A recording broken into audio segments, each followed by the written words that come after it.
वक्रतुंड महाकाय सूर्यकोटि समप्रभ निर्विघ्नं कुरु मे देव सर्वकार्येषु सर्वदा। गुरुर्ब्रह्मा गुरुर्विष्णू गुरुदेव महेश्वरा गुरु साक्षात् परब्रह्म तस्मै श्री गुरुवे नमः।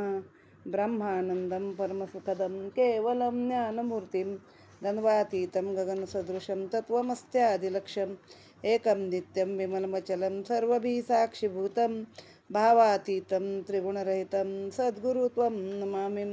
सच्चिदानंद सद्गुरु साईनाथ महाराज की जय। आता आपण पाहत आहोत श्री साई सचरित अध्याय 15वा। श्री गणेशाय नमः, श्री सरस्वते नमः, श्री गुरुभ्यो नमः, श्री कुलदैवताय नमः, श्री सीतारामचंद्राभ्यां नमः, श्री सद्गुरु साईनाथाय नमः। फळली दयांची पुण्ये अगाधे तयासीच साई दर्शन लादे। त्रिविध ताप तयान बाधे साधन साधे परमार्था। कृपा कराजी श्रोते जन शनैक करोने निज गुरु चिंतन। कथेती करा सादर मन द्या अवधान मजकडे। आहात तुम्ही ठावे आम्हा व्यर्थ परिश्रम का हे तुम्हा। ऐसे न म्हणा करा क्षमा उपमा तुम्हा सागराची। भरली जरी अपरंपार तरी न सरिते परतवी सागर। घनवर्षता सहस्राधार तयासही थार देई तो। तैसे तुम्ही श्रोते सज्जन तुम्हा माझी करावे मज्जन। इच्छा धरली न करा तर्जन दीन वर्जन बरवेना। येवो गंगेचे जळ निर्मळ अथवा गावीचा लेंडोहोळ। सागरापोटी दोयसी स्थळ संगमी खळबळ विरहित। म्हणून तुम्हा श्रोतिया चित्ता संत कथा श्रवणी जी आस्था। त्याची स्वय पावेल साफल्यता कृपेने पाहता मजकडे। सबुरी आणि श्रद्धायुक्त सादर सेवित आहे कथामृत। आतुडेल भक्ती प्रेमयुत श्रोते कृतकृत्य होतील। भक्ता सहज परमप्राप्ती श्रोतया भक्ती आणि मुक्ती। भावार्थी या सौख्य शांती निज विश्रांती सकळी का। गुरुमुखीच्या गोड कथा ऐकता निरसेल भवभय व्यथा। होईल आनंद श्रोतियाच्या चित्ता स्वय निजात मतता प्रगटेल। ये अध्यायी निरूपण प्रेमळ भक्तांचे साईस प्रार्थन। दर्शन देऊनी साई प्रसन्न होता कैसेन त्या परिसा। नुकतीच पाजून गेली बाहेरी मागुतोन आली जरी मारजारी। तरी फिरून फिरून पोरे तिजवरी धावती प्रेमभरी लुचावया। मग ते कंटाळून गुरगुरे शनैक जरी दबती पोरे। आई निवांत बैसली पुरे घालून भवरे लुचती। लुचता डोसता प्रेम भरे आई लागी पाना पाझरे। मग तीच पूर्वील गुरगुरणे विसरे प्रीतीने पसरे क्षितीवरी। प्रेमोदयी हरपे कंटाळा चौपाई कवटाळी दृढ निजबाळा। वरचे वरी चाटी अवलीळा काय तो सोहळा अलौकिक। पोरांच्या तीक्ष्ण नखप्रहारे जो जो मातेची ओटी विदारे। तो तो अधिक प्रेमाचे झरे दुग्धो झरे बहुधारा।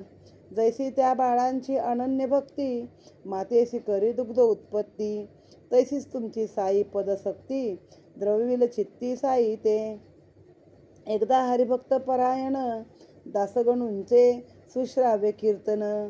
गौपिनेश्वर सन्निधान ठाणियाचे जन करविती। पडली आशिष्टांचा आग्रह गणुदास करती कथानुग्रह। एक कवडीचाही परिग्रह किंवा दुराग्रह तेथे ना। कीर्तना न लगे देणे कवडी तनु उघडी डोईन पगडी। कासेस साधीच पंचे जोडी अनिवार्य उडी श्रोत्यांची। या पोशाखाची ही कथा मौज वाटेल श्रवण करता। अवधाराती स्वस्त चित्ता पहा आश्चर्यता बाबांची। एकदा गणुदासांची कथा शिर्डी ग्रामी होणे असता। अंगरखा उपरणे फेटा माथा पोशाख समान बिता निघाले। शिष्टाचारानुसारता आनंदे बाबास वंदू जाता। वाहवा नवरदेव सजलासी आता बाबा वदता देखिले। जातोस कोठे ऐसा सजुनी बाबा पुसती तया लागुनी। कीर्तन कराया जातो म्हणूनी दासगणुनी कथी येले। पुढे बाबा वदती त्यास अंगरखा उपरणे फेटा कशास। किमर्थ केला इतका प्रयास न लगती आपुल्यास ती काही। काढती मज समोर कशास अंगावर त्याचा भार। तवती त्यांच्या अनुज्ञेनुसार तेथेच चरणावर ठेविली. तैपासून उघडे सोज्वळ हातीची पुळी गळामाळ कीर्तन समयी सर्व काळ गणुदास या वेळपर्यंत. तराही जरी जनविरुद्ध तरी ती अत्यंत पाया शुद्ध. की जो प्रबुद्धाचा प्रबुद्ध नारद प्रसिद्ध हा मार्ग. ही नारदीय मूळ गादी येथून हरिदासाची मांदी. बाह्यरंगाची न ज्या उपाधी अंतशुद्धी ध्येय द्या. अधोभागाची वस्त्राच्छादित चिपळ्या वीणा वाजवित मुखी हरिनाम गरजत ध्यान विश्रुत नारदाचे.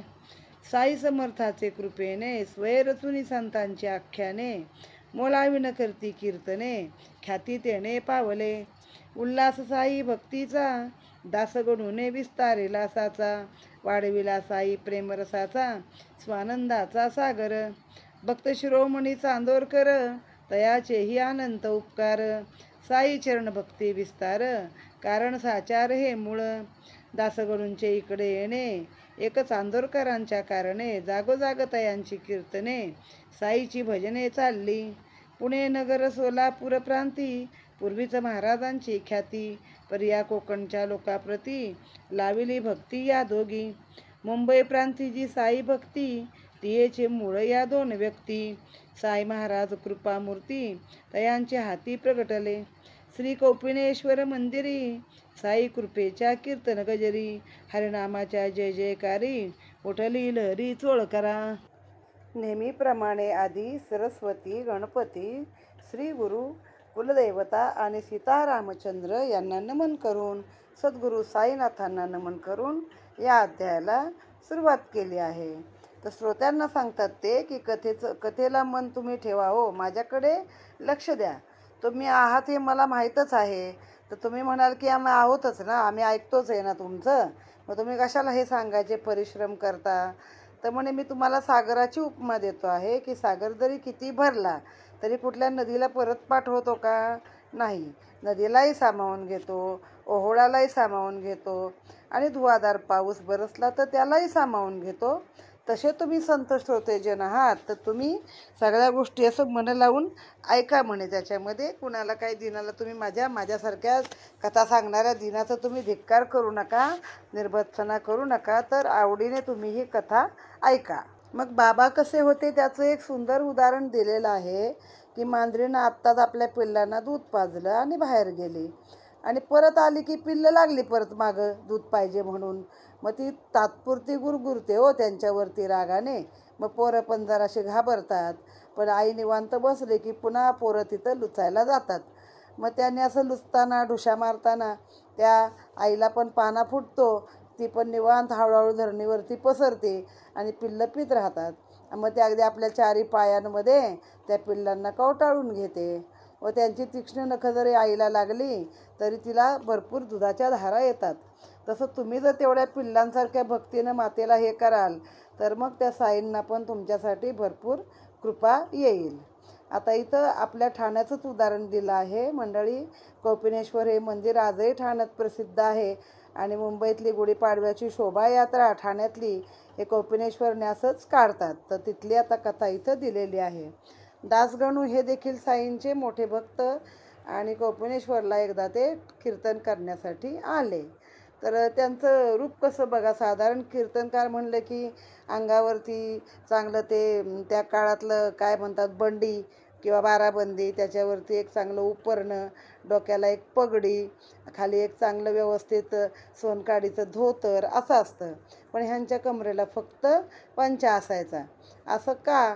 तर मग त्याचं कारण सांगितलं आहे की एकदा हे दासगणू कीर्तनाला चालले होते तर शिष्टाचाराप्रमाणे बाबांच्या पाया पडायला गेले. तर बाबा म्हणले वा वा, नवरा कुठं सजून चालला आहे? तर ते म्हटले कीर्तनाला चाललो आहे. तर म्हणे गरज काय कीर्तनाला असलं एवढं नटून सजून जाण्याची? म्हणे काढ सगळं आणि माझ्यासमोर इथं काढून ठेव. आणि मग त्याने ते सगळं काढलं, बाबांच्या समोर ठेवलं आणि आपला पंचा फक्त कमरेला लावला. तेव्हापासून ते दासगणू कुठेही कीर्तन करायला गेले तर फक्त पंचा नेसून जात असत. तर मूळ कसं हे कीर्तन हा प्रकार नारदांकडून आलेला आहे. नारदाची गादी आहे, पुढेही हरिदासांनी चालवली. मग नारदाला कसं दाखवलं आहे? हातामध्ये विणा, टाळ, चिपळ्या टाळणे, विणा चिपळ्या आणि कमरेलाच फक्त नेसलेलं असतं, बाकी नारदाला वर काही अंगावर कधी काही नसतं. मग तशा पद्धतीनं ते साईंनी करायला लावलं. आता इतर ठिकाणी साई महाराजांची बरीच ख्याती होती, म्हणजे पुणे, नगर, सोलापूर वगैरे. पण हे मुंबई हा कोकण भाग आला, तर कोकणच्या ह्या लोकांना मात्र ह्या दोन माणसांनी जी साईबाबांची भक्ती लावलेली आहे, त्यापैकी एक आहेत दासगणू आणि दुसरे आहेत नानासाहेब चांदोरकर. या दोन लोकांनीच ती भक्तीला लावलेलं आहे. हरिकीर्तना भोवत येती, श्रवणाच्या अनेक रीती. कोणा आवडे बुवांची व्युत्पत्ती, हावभाव स्थिती कवना. कोण्या आवड गाण्यापुरती, वाहवा बुवा काय हो गाती. काय ते विठ्ठल नामी रंगती, कथेत नाचती प्रेमाने. कोणास पूर्वरंग भक्ती, कोणास कथा मार्गी आसक्ती. कोणास हरिदासी नकला रुचती, आख्यानी प्रीती कोणास. बुवा प्राकृत की व्युत्पन्न, की पदपदार्थ बहुअर्थ संपन्न. की केवळ उत्तर रंग प्रवीण, कथा श्रवण ते परी. ऐसे श्रोते भोवत असती, परी श्रवणे जोडे श्रद्धा भक्ती. ईश्वर वा संत चरणी प्रीती, ही श्रोत स्थिती दुर्मिळ. श्रवण केले भाराभार, परी अविद्येचे थरावर थर. ते काय श्रवणाचे प्रत्यंतर, व्यर्थ भारावर भार श्रवण ते. न घडे जेनेची मळक्षाळन, त्यात काय म्हणावे साबण. न करी जे अविद्या निरसन, ते काय श्रवण म्हणावे. आधीच चोळकर श्रद्धाळू, आला साई प्रेमाचा उमाळू. मनात म्हणती बाबा कृपाळू, करा सांभाळू दीनाचा. बिचारा गरीब उमेदवार, पोसू असमर्थ कुटुंब संभार. सरकार पदरी मिळावा शेर, बाबासी भार घातला. नवस करते कामुकजन, होईल तरी अभिष्ट संपादन. तरी घालू इच्छा भोजन, करू ब्राह्मण संतर्पण. श्रीमंतांचे नवस वचन, म्हणते घालू शस्त्र भोजन. अथवा करू शतगोदान, मन कामना तृप्त होता. चोळकर आधीच निर्धन, नवस करावया झाले मन. आठवून साईंचे चरण, दिनवदन तो बोले. बाबा गरिबीचा संसार, नोकरीवरती सारी मदार.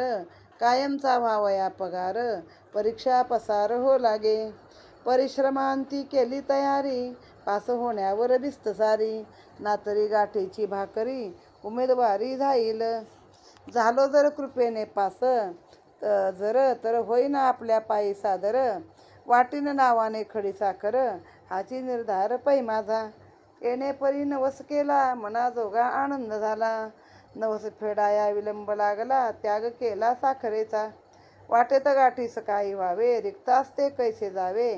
आजचे उद्यावर लोटावे, दिवस कंठावे लागले. ओलांडवेल नाणे घाट, सह्याद्रीचा कडा या फाट. परिप्रपंचिका हा उंबरे घाट, बहुत दुर्घट ओलांडू. नवस न फेडता शिर्डीचा, असेव्य पदार्थ साखरेचा. चहाही बिन साखरेचा, चोळकरांचा चालला. जाता जाता ऐसे काही दिवस, आली वेळ गेले शिर्डीस. फेडला तोय नवस, आनंद मनास झाला. होताची ते साईंचे दर्शन, चोळकर घालती लोटांगण.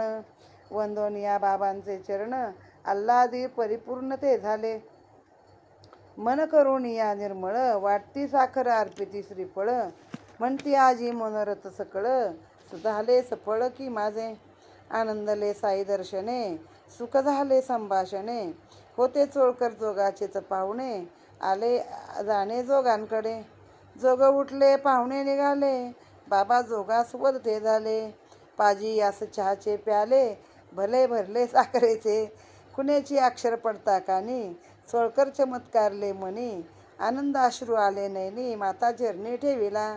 कौतुक वाटले जोगांना, त्याहुनी द्विगुण चोळकरांना. कारण ठावे तयांचे त्यांना, पटल्या खुणा मनाच्या. चहा नाही बाबास ठावा, एक क्षणीच का आठवावा. चोळकरांचा विश्वास पटावा, ठसा उमटावा भक्तीचा. इतक्यात पुरता दिला इशारा, की पावली वाचा दत्त शर्करा. तुझ्या त्यागाचा नेमही पुरा, चोळकरा झाला असे. नवस वेळेचे तुझे चित्त, दीर्घसूत्र तेथे प्रायचित्त. हे जरी तुझे ठेवणे गुप्त, तर ते समस्त मज कळले गा. तुम्ही कोणी कोठे यासा, भावे मज पुढे पसरिता पसा. मी तुमची या भावासरिसा, रात्रंदिसा उभाच. माझा देह जरी इकडे, तुम्ही साता समुद्रापलीकडे, तुम्ही काही करा तिकडे, जाणीव मज तात्काळ. कुठेही जा दुनियेवर, मी तो तुम्हा बरोबर, तुम्हा हृदयच माझे घर, अंतर्यामी तुमचे मी. ऐसे तुम्हा हृदयस्थ जो मी, त्यासी नमा नित्य तुम्ही, भूतमात्रांच्याही अंतर्यामी, तोच तो मी वर्ततो. यासो तुम्हास जो जो भेटे, घरी दारी अथवा वाटे, ते ठाई मीच राहते, मीच तिष्ठे त्या माझी. किडा मुंगी जलचर खेचर, प्राणीमात्र श्वान सुकर, अवघ्या ठाई मीच निरंतर, भरलो साचार सर्वत्र. मजशी धरू नका अंतर, तुम्ही आम्ही निरंतर, ऐसे मज जो जाणेल नर, भाग्य थोर तयाचे. दिसाया हे वार्ता तोकडी, परिगुणाने भाऊ चोखडी, किती त्या चोळकरा गोडी, दितली जोडी भक्तीची.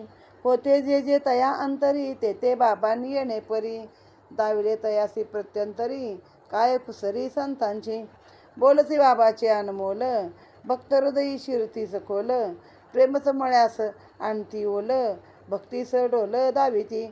चातक तृष्णेच्या परिहारा, मेघ सदयता वर्षे धारा, परिणामी निवे अखेल धरा, त्याची तरा हे झाली. चोळकर बिचारा कोठील कोण, निमित्तास दासगणूचे कीर्तन, नवस करावया आले मन, बाबाही प्रसन्न झाले. तेनेचा हा चमत्कार, कळले संतांचे अंतर, उपदेशार्थ बाबा तत्पर, ऐसे अवसर आणीत. चोळकरांचे केवळ निमित्त, सकळ भक्तांचे साधावया हित, अकळ बाबांची कळानीत, विलोकितच जावे.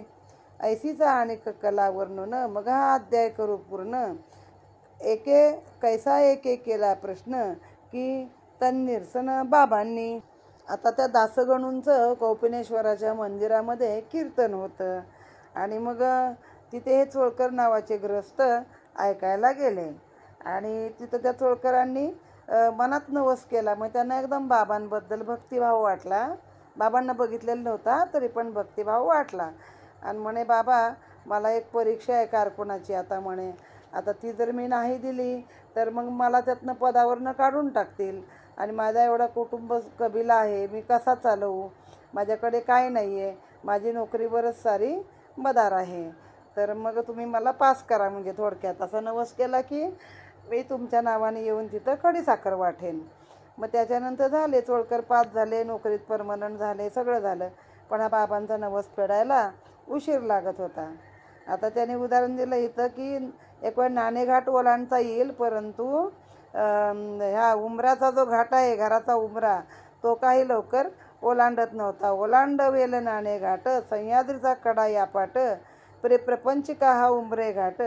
ठाणे जिल्ह्यात मुरबाड तालुक्यात हा उंच घाट असून या वाटेने कोकणचे लोक देशावर जातात आणि देशावरील लोक कोकणात येतात. याच घाटाने पुणे जिल्ह्यातील जुन्नरला कोकणचे लोक जात येत असत. तर हा नाणेघाट एक वेळ ओलांडणं सोपं आहे, पण घराचा उंबरा नाही, कारण उंबराच्या बाहेर पडायचं म्हणजे पैसा पाहिजे. मग या चोळकरांनी काय केलं तर आपल्या चहातली साखर म्हणजे साखरच वर्ज्य केली. चहासुद्धा बिनसाखरचा पीत असत की जोपर्यंत मी बाबांचा नवस फेडत नाही तोपर्यंत मी काही साखर घेणार नाही. मग असं करता करता शेवटी एकदाचे पैसे घेतले, मिळालं आणि मग गेले बाबा त्या शिर्डीला गेले आणि बाबांचं दर्शन वगैरे केलं आणि त्यांच्या नावाने साखर वाटली, श्रीफळ अर्पण केलं. मनोरथ आज पूर्ण झालं माझं सगळं म्हणे, आनंद झाला. आता ते जोगांचे पाहुणे होते म्हणून मुक्कामी निघाले जोगांकडे. तर बाबा काय म्हणाल त्या जोगांमध्ये, आज या माणसाला भरपूर चहा पाज बरं, असं भले भरलेला साखरेचा गोड चहा पाज. झालं. मग कुणाची अक्षर कुणाला पटलं, चोळकरांना पटलं की हे जे यांनी गावी ठेवलं होतं काय व्रत आपलं ठाण्यामध्ये की नाही चहा प्यायचा साखरेचं काही खायचं नाही, कुणाला काही माहीत नव्हतं. पण बाबा किती अंतर्यामी, बाबा तिकडं बसलेले पण बाबांना ह्या गोष्टी पटल्या. परत जाऊन चोळकरांनी पाय धरले. मग चोळकरांना पण असा आनंद झाला की मी जे काही केलं ते बाबांना माहीत पडलं, हो माझ्यापर्यंत पोहोचलं. मग बाबांनी असं सांगतात की तुम्ही साता समुद्राच्या पलीकडे जरी असाल तरी मी जर इथे आहे तर मी तुमच्यासोबतच आहे. तुम्ही किडा मुंगी श्वान डुक्कर कुत्र सगळ्यांमध्ये म्हणजे सर्व भूताठाई परमेश्वर पहा, थोडक्यात ईश्वर पहा, मला पहा. तुम्ही त्या मनाने पाहाल तर मी तुमच्या सोबतच आहे. हे चोळकरांचं एक निमित्त आहे, पण सर्व भक्तांचं हित साधायला बाबा असे अधूनमधून चमत्कार दाखवत असत. आता आपण एक दुसरी कथा ऐकूया. एकदा बाबा मशिदीत असता फुले आसनी स्थित, एक भक्त सन्मुख बैसत, ऐके चुकचुकत पाल एक. पल्ली पतन पल्ली वचन, पुढील भविष्यार्थाचे सूचन, सहज बाबांसी करी प्रश्न, जिज्ञासा संपन्न होऊनही. बाबा ही पाठीसी भिंतीवरी, किमर्थ हो पाल चुकचुक करी, काय असावे ती याची अंतरी, अशुभकारी नाही ना.